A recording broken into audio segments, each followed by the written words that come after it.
Cincinnati Public Schools have 1 week to convince voters that a levy is sorely needed. They're asking for the money at the worst possible time given this economy. 9 News reporter Jay Warren live to break down what would cost the average homeowner and where that money would go. Jay? Well, Brendan, $243 extra dollars per year on a $100,000 home. That's what this 7.95 mil levy would translate to. It's a permanent levy, the first one in more than a decade.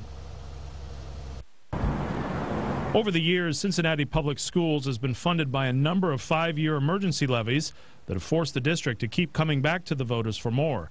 Superintendent Mary Ronan says next week's levy is permanent. A lot of other governmental agencies, they have balanced their budget on the backs of the school children. So we are struggling and unfortunately have to go back to the voters in this extremely difficult time. Roughly $12 million, for example, would go towards needed renovations to the Hyde Park School, Taft Elementary, and James Gamble Montessori High School.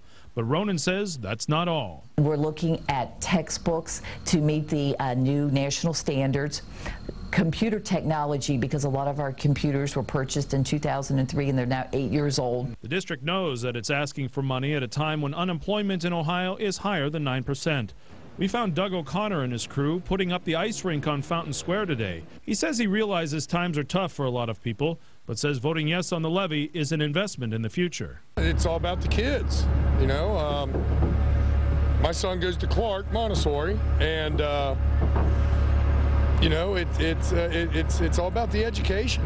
I mean, you know, where are we going to be if we don't have the education? He says it's the heavy lifting that needs to be done. It's something that us as parents have to deal with. You know, everything costs more and more every year. With the economy the way it is, you know, we have to. In the meantime, with the district coming off its best 2 years ever with an effective rating, Superintendent Ronan hopes the voters will help keep the ball rolling.